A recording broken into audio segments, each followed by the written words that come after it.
got a lot on my mind. She got a lot on my mind. I got a lot on my mind. I got a lot on my mind. 16 and Hey man, it's your boy Cancellation, aka CEasy, and welcome back to the channel. Welcome back to the lifestyle, man. Welcome back to another video. So as you guys can tell by the title, I have some very exciting news for each and every one of you individuals who were not able to get the $1,200 stimulus check, whether you were a college student, had disabilities, high school, but this did not meet the requirements. I have some amazing news. There have been two proposed acts, one that will grant you $2,000 per month and the other one that would cancel all rent and mortgage payments, basically meaning that not only will you be granted money, but you also not have to pay rent. Without further ado, I'm gonna go ahead and get this video started. Alright, so what I'm going to need you guys to do right now before this video gets started, go ahead and smash up that like button. If you're new to the channel, go ahead and subscribe. It helps me out a lot. Without further ado, I'm about to go ahead and put this article right on full screen right about now.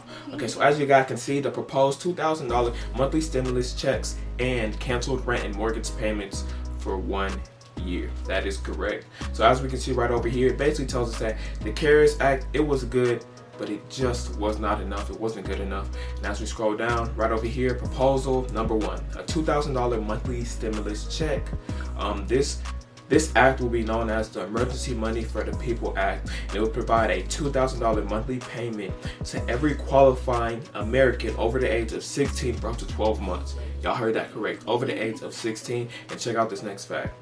Okay, this would include individuals who were left out of the CARES Act, college students, people that had disabilities, or people that were in high school, a few people in high school.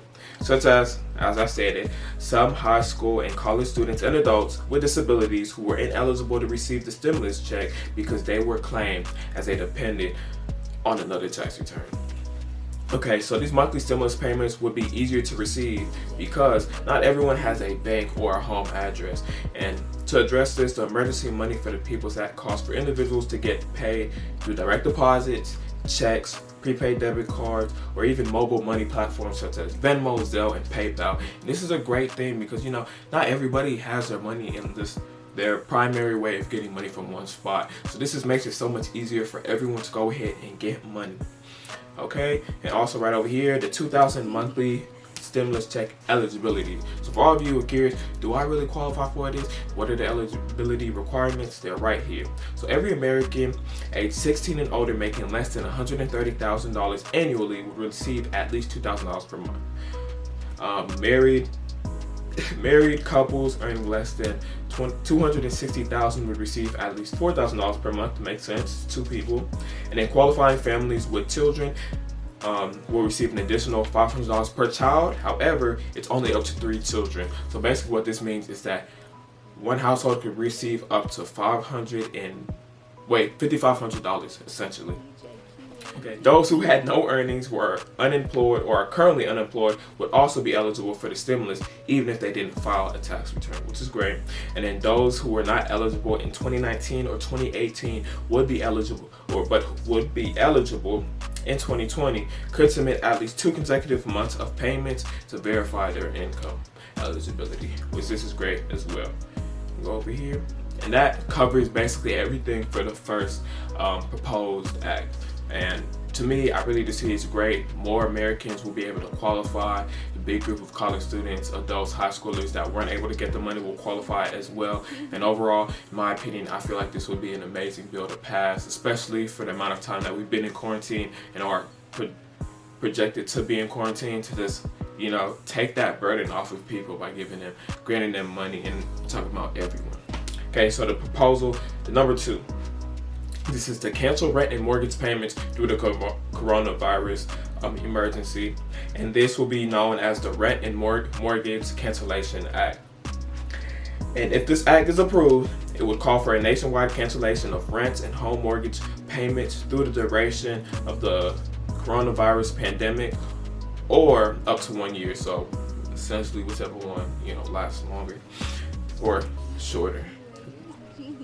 Okay, so this bill would include full rent payment forgiveness for your primary residence and full mortgage payments forgiveness for your primary residence. So basically what this means, for those people that own multiple homes or live multiple places, you could only apply this to one thing. So like, let's say you're into real estate and you have multiple properties, you could only apply the Forgiveness Act on one property.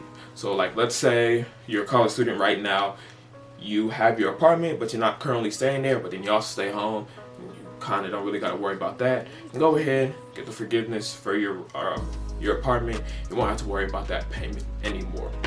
Okay, and this also states that there will be no accumulation of debt for renters or homeowners and no negative impact on their credit rating or rental history. And this is huge because this is a very real thing. Like, nobody wants to mess up their credit by not, because they're unable to work to pay for their bills. And that's a very, very real problem. And right here in this act, it's basically going to be covering. Also, it would establish a relief fund for landlords and mortgage holders to cover losses, which is perfect. And it would create an optional fund to finance the purchase of private rental properties to increase the availability of affordable housing. All right. And also, it says that renters and homeowners who made payments during April of 2020 would be reimbursed for their payments. To me, that seems perfect. I'm going to link this article down below just so each and every one of you guys can go ahead and check it out. But essentially, to me, on both ends, I feel like this could really work out. However, for the second proposal, it didn't really state too much about how all of this will be covered, like what's the budget for this. But I mean, if any one of these acts can get proposed, I literally feel like it will be a game changer and it'll help so many Americans out, from high schoolers to adults, college students included. But anyways, guys, if you enjoyed this video, make sure that you leave a like down below, turn that button blue, and make sure you guys subscribe. But anyways, it's your boy CEasy, aka CEasy, and I'm out. I got a lot on my mind. 16 and O and that 29. 9. I got AK with the scores and 9.